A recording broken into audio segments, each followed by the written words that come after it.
Good morning friends. तो हम लोग इसके पहले वाले वीडियो में बेसिक शिक्षा योजना के बारे में पढ़े थे, बेसिक शिक्षा पद्धति के बारे में पढ़े थे, बेसिक शिक्षा पद्धति, जिसमें हम लोग महात्मा गांधी के जो भी उन्होंने दिया था, जो भी मेथड दिया था, इसको किस नामों से जानते हैं, कितने क्या होते हैं, आपने पीछे वीडियो में देखा भी होगा। ठीक है, इसको हमने बोला था नई तालीम बोला था, बुनियादी तालीम भी बोला था, बेसिक शिक्षा भी बोला था, वर्धा शिक्षा योजना भी बोला था, क्योंकि वर्धा में इसको सुझाव दिया था सबसे पहले। और इसके बाद इसका जो है रिपोर्ट लागू हुआ था, रिपोर्ट इसको प्रस्तुत किया गया। कब किया गया था इसको? डॉक्टर जाकिर हुसैन ने किया था। ठीक है, इसके पिछले वीडियो में आपने देखा होगा, अगर नहीं देखा होगा जो आज नए होंगे तो वो पिछले वीडियो में देख लेंगे। इसका जो है लिंक डिस्क्रिप्शन बॉक्स में दिया है नीचे, तो आप लोग सर्च कर लीजिएगा। ठीक है, तो हम अब इसके आगे बढ़ते हैं।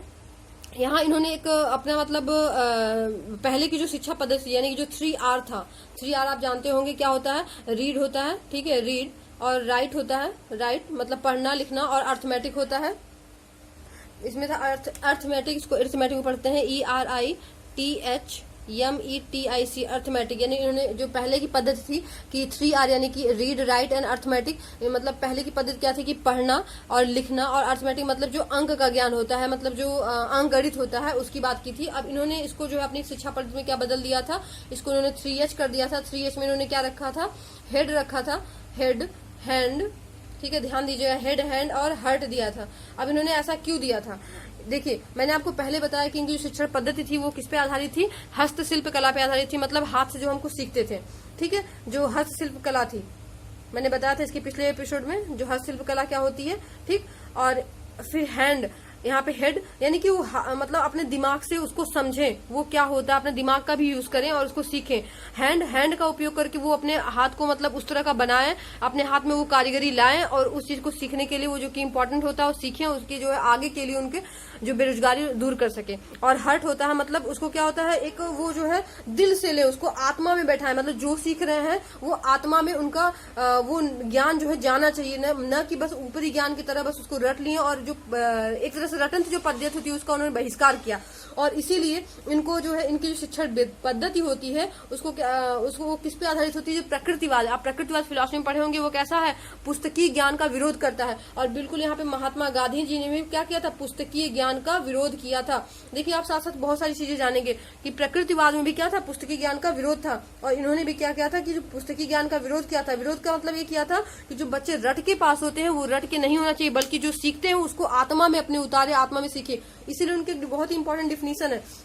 इनकी डिफिनीशन है कि शिक्षा से अभिप्राय, शिक्षा से अभिप्राय जो बालक, अभिप्राय यानी कि जो अभिप्राय मतलब होता है, मतलब उसका अर्थ होता है। ठीक है, यानी शिक्षा का जो अर्थ होता है क्या होता है? बालक या मनुष्य, मतलब कोई बालक हो अथवा कोई मनुष्य हो, ठीक है, वो क्या करे?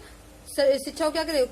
मनुष्य के शरीर, शरीर यहाँ पे क्या हो गया? यहाँ पे शरीर को कह देंगे यहाँ पे हैंड हो गया, और मस्तिष्क, ठीक है, मस्तिष्क यानी कि हेड हो गया, ठीक है, मस्तिष्क। और ध्यान दीजिएगा, बहुत इंपॉर्टेंट डिफिनीशन है, कई बार जो डिफिनीशन पूछता है कि किसकी डिफिनीशन है, तो इसको आप याद कर लीजिएगा, रट लीजिएगा। ठीक है, तो शरीर, मस्तिष्क और आत्मा, आत्मा, ठीक, शरीर, मस्तिष्क और आत्मा, यानी कि यहाँ पे हर्ट की बात इन्होंने किया, सॉल की बात किया है, तो यहाँ पे हर्ट से इसको जोड़ देंगे, यहाँ पे आत्मा हो गया के सर्वांगीण, ध्यान दीजिएगा, सर्वांगीण मतलब पूरी तरह से, हर तरह से सर्वांगीण, और सर्वोत्तम, सर्वोत्तम मतलब सबसे अच्छा जो होता है, सर्वोत्तम, ठीक, सर्वोत्तम विकास से है, सर्वोत्तम विकास से है। ये जो है महात्मा गांधी की बहुत ही फेमस कोटेशन है, बहुत फेमस इनका जो है डिफिनीशन है। इन्होंने कहा था कि शिक्षा से अभिप्राय क्या होता है? बालक या मनुष्य के शरीर, मस्तिष्क और आत्मा के सर्वांगीण और सर्वोत्तम विकास से है। ठीक है, तो बिल्कुल हम उस पर जोड़ेंगे, यानी 3R को उन्होंने रिप्लेस किया और उसके यहाँ पे क्या लाया? अपना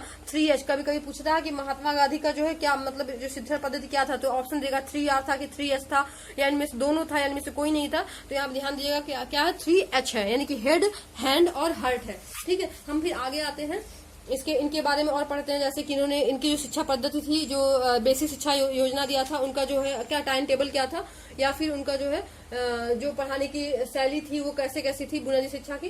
तो इन्होंने टोटल दिया था कि बच्चों का जो क्लास चलता है वो कितने घंटे चलने चाहिए? 5.5 घंटा, यानी 5.5 घंटे 30 मिनट चलना चाहिए, इसका समय होना चाहिए। और इसमें इन्होंने कैसे बांटा था, ध्यान दीजिएगा, इसको आप नोट कर लीजिएगा। इन्होंने शारीरिक क्रिया की बात की थी, जो शारीरिक क्रिया की बात की थी, यानी जो व्यायाम अगर हम करते हैं वो क्या होना चाहिए? उसके लिए 20 मिनट समय होना चाहिए। डेली का जो रूटीन होता है, जो कि आज भी हमारे कॉलेज में टाइम टेबल बनता है ना कि पहले फिर फर्स्ट पीरियड में ये हिंदी पढ़ना, सेकंड में मैथ पढ़ना, थर्ड में ये पढ़ना, तो सारा टाइम टेबल बनता है। ऐसे वहाँ का टाइम टेबल था क्या, शारीरिक क्रिया के जो क्या होना चाहिए 20 मिनट जरूर होना चाहिए। उसके साथ ही मातृभाषा की उन्होंने बात की थी, जो मतलब मातृभाषा शिक्षा की बात की थी, उसके लिए कितना समय होना चाहिए 40 मिनट, इसके लिए 40 मिनट समय उन्होंने कहा था। और सामाजिक विज्ञान जो आप जानते हैं, ठीक है, सामाजिक विज्ञान जो आज भी है, तो उसके लिए कितना उन्होंने बोला था 40 मिनट, इसके लिए भी समय होना चाहिए। और साथ में मैथ की बात किया था इन्होंने मैथ की बात किया था, मतलब बच्चों को ये कहिए कि अंक गणित का ज्ञान होना चाहिए, थोड़ा बहुत वो अंकीय ज्ञान रखें अपने पास। इसको इन्होंने क्या कहा था, इसके लिए इन्होंने कहा था कि 20 मिनट इसके लिए भी समय होना चाहिए। और लास्ट में इन्होंने हस्तशिल्प की बात की थी या हस्तकला की बात की थी, इससे संबंधित जो भी हम सीखते हैं, ठीक है, हस्तकला और इससे संबंधित जो भी विषय होते हैं, जो भी विषय होंगे उससे संबंधित कितना समय होना चाहिए, 1 से 1.5 घंटे समय इसके लिए भी होना चाहिए, 1 से 1.5 घंटे समय होना चाहिए, ठीक है। ये पूरा इनका रूटीन था कि किसी भी क्लास में या किसी भी बुनियादी शिक्षा का रूटीन बनाया था कि टोटल 5.5 घंटा होना चाहिए। ध्यान दीजिएगा, पूछता है कि टोटल इन्होंने कितने घंटे निर्धारित किया था, तो 5.5 घंटा निर्धारित किया था। उसमें शारीरिक क्रिया के लिए 20 मिनट रखा था, मातृभाषा के लिए 40 मिनट रखा था, सामाजिक विज्ञान के लिए 40 मिनट और मैथ के लिए 20 मिनट और हस्तकला और अन्य रिलेटेड इससे सब्जेक्ट होते उसके लिए क्या कहा था 1 से 1.5 घंटे समय होना चाहिए। एक बात और, इनका जीवन दर्शन कैसा था, इसमें थोड़ा सा हमें जीवन दर्शन के बारे में पढ़ लेते हैं। जीवन दर्शन क्या था, सत्य पे आधारित था। आप जानते हैं इनका क्या था, सत्य अहिंसा ये था। तो सत्य अहिंसा तो ज्यादा फेमस है, इसके साथ साथ भी इसमें क्या है बहुत सारी चीजें हैं। इनका मेन क्या था, सत्य अहिंसा, और इसमें था निर्भयता, मतलब इंसान जो है जहाँ पे रहे, मतलब हमारा देश ऐसा हो कि जहाँ पे लोग निर्भय हो कि बिना भय के जी सके, अपना जीवन यापन कर सके। और इसमें लास्ट क्या था, सत्याग्रह, मतलब सत्य के लिए आग्रह, मतलब हम किसी तरह की हिंसा न करें, ठीक है। तो इनका ये जीवन दर्शन जो क्या था, ये 4 चीजों पे आधारित था। पहला सत्य है, फिर दूसरा अहिंसा है, निर्भयता है और सत्याग्रह है। क्योंकि हम एक शिक्षण पद्धति पढ़ा रहे हैं, तो इसलिए हम इसका डीपली में फिलॉसफी में नहीं जाएंगे। अगर डीपली में फिलॉसफी में जाते हैं तो उसमें और भी सारी चीजें हैं, हम फिलॉसफी को बाद में कभी और किसी वीडियो में पढ़ा देंगे, ठीक है। लेकिन आप चूंकि शिक्षण पद्धति पढ़ रहे हैं, तो शिक्षण पद्धति के अंदर जो चीजें हैं, जो चीजें क्वेश्चन पूछ सकता है, इससे हटके कहीं से कहीं बाहर से नहीं पूछेगा इनसे रिलेटेड, या बेसिक शिक्षा पद्धति से रिलेटेड कहीं भी इससे बाहर से कोई क्वेश्चन नहीं पूछ सकता है, ठीक है। ये सारी चीजें हो गई। और साथ में हम पढ़ते हैं कि इनका जो है उद्देश्य क्या था, या फिर कहीं इनके शिक्षण से मतलब क्या था या लाभ क्या था। तो पहला तो ये था सर्वोदय समाज की स्थापना का उन्होंने उद्देश्य दिया था। इन्होंने पहला दिया था सर्वोदय समाज की बात की थी। सर्वोदय मतलब सभी लोगों का, यहाँ पे किसी एक जाति, किसी एक धर्म का नहीं, बल्कि सर्वोदय समाज मतलब समाज में जितने लोग हैं वो सभी का क्या हो, उसकी जो स्थापना की बात की थी। सर्वोदय मतलब सभी लोगों का उदय हो, सभी लोगों का इसमें अच्छा हो, सभी लोगों का विकास हो, डेवलपमेंट हो, ठीक है। और साथ में बच्चों के इन्होंने इस बेसिक शिक्षा पद्धति के अंतर्गत क्या कहा था, विविध विकास की बात कही थी। विविध विकास मतलब समझ रहे हैं, इन्होंने हस्तशिल्प को भी रखा, शारीरिक क्रिया को भी रखा था, मातृभाषा को रखा था। यानी कि इसके साथ इन्होंने क्या चाहते हैं कि बच्चे का क्या हो, शारीरिक विकास भी हो, बच्चे का मानसिक विकास भी हो, बच्चे का सामाजिक विकास भी हो, मतलब इसके साथ सामूहिक विकास भी हो, जितना भी डेवलपमेंट है सभी विविध विकास की बात इन्होंने की थी। कभी एग्जाम में पूछता है कि इनका जो है शिक्षण पद्धति में इन्होंने किसके विकास की बात की थी, तो आप जो अगर सब दिया है तो सभी ऑल पे करिएगा, शारीरिक, मानसिक, ठीक है, सामाजिक, सामूहिक, हर तरह के विकास की बात की थी। और उनकी शिक्षा कैसी थी, इनकी शिक्षा जो क्या थी, स्वावलंबी शिक्षा योजना थी, स्वावलंबी थी, ठीक है। इसके साथ ही इनकी शिक्षा कैसी थी, जन साधारण की शिक्षा थी। मतलब एक जो है अगर साधारण व्यक्ति है, गरीब व्यक्ति है, क्योंकि उस समय हमारे देश की स्थिति अच्छी नहीं थी, तो जन साधारण मतलब जो गरीब लोग थे उनके लिए भी ये शिक्षा की बात की थी कि गरीब तबके का जो के लोग हैं वो लोग भी शिक्षा ग्रहण कर सकते हैं, अपने बच्चों को शिक्षित कर सकते हैं। और साथ में शोषण विहीन, क्योंकि आप जानते हैं अंग्रेजों का शासन था, उच्च वर्ग के लोगों का शासन था, तो वो क्या करते, शोषित करते थे अपने नीचे के लोगों को। तो इन्होंने कहा था कि ऐसी समाज की स्थापना होनी चाहिए, ऐसी शिक्षा होनी चाहिए जिसमें क्या शोषण विहीन, मतलब किसी का शोषण नहीं होना चाहिए, ठीक है। और साथ में उन्होंने अपनी शिक्षा में क्या स्व अनुशासन की बात की थी। स्व अनुशासन मतलब कि बच्चा जो है जब खुद ही से सीखेगा, खुद ही से कोई चीज ग्रहण करेगा, तो क्या करेगा, स्व अनुशासन मतलब खुद ही अनुशासन में रहेगा, उसको अनुशासन में रखने की जरूरत नहीं पड़ेगी।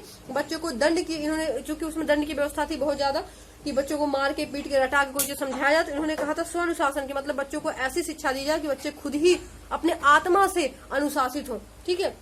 और लास्ट में आते हैं कि मनोवैज्ञानिक की बात करते हैं। इनकी शिक्षा पद्धति कैसी थी, मनोवैज्ञानिक थी। मनोवैज्ञानिक क्यों थी, क्योंकि उन्होंने बाल केंद्रित बात की थी, यानी कि बच्चों को उसमें प्रधानता दिया था, ठीक है, इसीलिए उसको मनोवैज्ञानिक के अंतर्गत रखा। हाँ, इसमें रखा गया। इसमें कुछ जो है दोष भी, ऐसा नहीं कि सब में आप जानते हैं दोष थोड़ा वो तो होता ही है, लेकिन उसके बाद भी इनकी शिक्षा पद्धति काफी अच्छी थी। लेकिन हाँ, चल नहीं पाई वही उसी कुछ दोष की वजह से।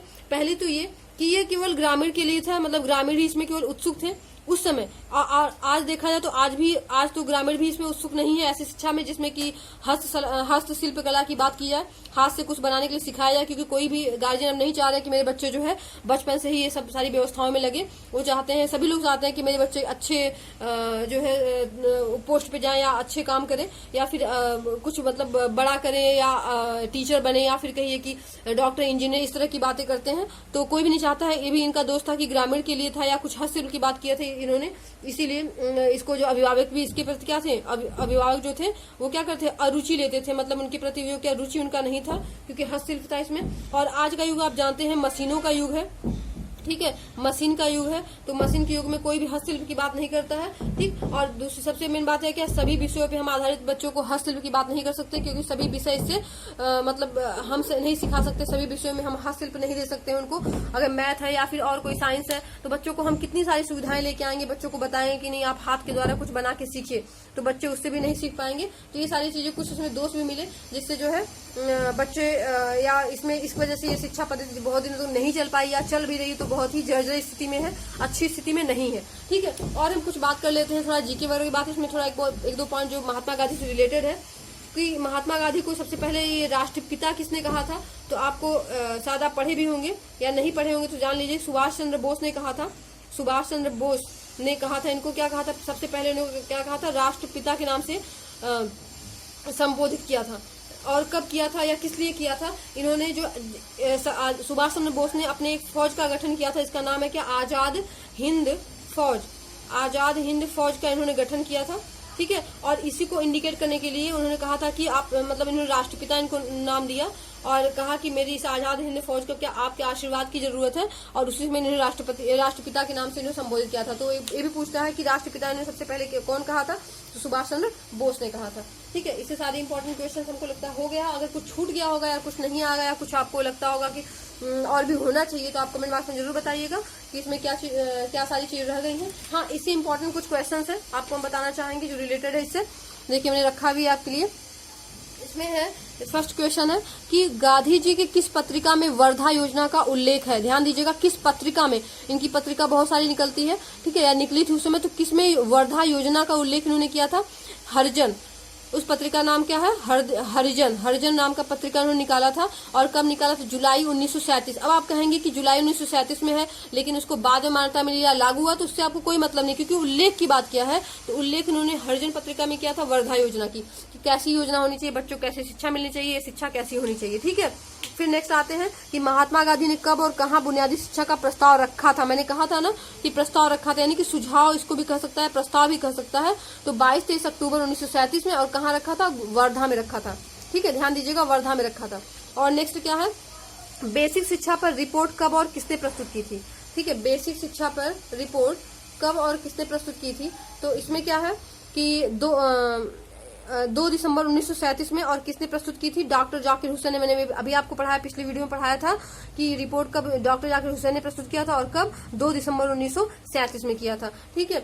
फिर नेक्स्ट क्वेश्चन पे आते हैं, बुनियादी शिक्षा योजना राष्ट्रीय स्तर पर कब लागू हुआ। ध्यान दीजिएगा, देखिए रिपोर्ट प्रस्तुत हो गया, ठीक है, डॉक्टर जाकिर हुसैन 1937 में। मैंने आपको बताया था, पढ़ाया था पिछली क्लास में कि ये जो है बुनियादी शिक्षा लागू, देखिए प्रस्तुत तो हो गया था 37 में, 1938 में लागू हो गया, लेकिन लागू हर जगह नहीं हुआ था, मतलब कुछ क्षेत्रों में लागू हुआ था, क्योंकि कोई चीज होता है पहले कुछ जगहों पे लागू होता है। तो 1938 में लागू तो हो गया था, लेकिन अगर राष्ट्रीय स्तर की बात अगर पूछता है, अगर ऐसे पूछता है कि लागू कब किया गया, तो ये ठीक है 1938, लेकिन कहा जाए कि राष्ट्रीय स्तर पर कब इसको लागू किया गया, तो ध्यान दीजिएगा 1956 में किया गया था। राष्ट्रीय स्तर पर इसको मान्यता कब मिली थी, 1956 ईस्वी में, मतलब पूरे राष्ट्र में ये जो है फेमस हो गया था या लागू कर दिया गया था, ठीक है। नेक्स्ट क्वेश्चन पे आते हैं, गांधी जी ने किस सम्मेलन में बुनियादी शिक्षा का सुझाव दिया था। किस सम्मेलन में बुनियादी शिक्षा का सुझाव दिया था, तो याद करिएगा, वर्धा में जब 1937 में हुआ था, और सम्मेलन कौन सा था, अखिल भारतीय राष्ट्रीय शैक्षिक सम्मेलन, और कहाँ हुआ था, वर्धा में हुआ था। याद रखिएगा, अखिल भारतीय राष्ट्रीय शैक्षिक सम्मेलन, ठीक है। तो सारे क्वेश्चन आपको सॉल्व हो गए। इससे रिलेटेड और भी सारे बहुत सारे क्वेश्चन पूछते हैं कि इनकी शिक्षण पद्धति क्या थी। तो शिक्षण पद्धति आप जानते हैं प्रकृति वाली शिक्षण पे आधारित थी। इन्होंने बच्चों को करके सीखने पे बल दिया था और पुस्तकीय ज्ञान का विरोध किया था, ठीक है। और भी पूछता है कि इनका उद्देश्य क्या था। उनका उद्देश्य था कि बच्चे जो है अपनी आत्मा से सीखें, इनका जो शिक्षण सिद्धांत था वो जो सर्वोदय समाज की स्थापना करना था, ठीक है, शोषण विहीन समाज की बात इन्होंने की थी, ऐसी शिक्षा होनी चाहिए। तो सारे इंपॉर्टेंट क्वेश्चंस हो गए हमें लगता है, और इसके साथ आप लोग अच्छे से पढ़ाई भी करते रहिए। और कोई भी क्वेश्चन होगा, कोई भी ऐसा आप लोग को कुछ प्रॉब्लम होगी तो आप कमेंट बॉक्स में बताइएगा क्या प्रॉब्लम है, ठीक है। और इससे रिलेटेड जो भी आपका लिंक होगा या जो भी इसके पार्ट देखने होंगे, डिस्क्रिप्शन बॉक्स में इसका लिंक दिया हुआ है, आप इसको सर्च करिएगा, देखिएगा। इसके साथ ही आप लोग खुश रहिए, मुस्कुराते रहिए। Thank you.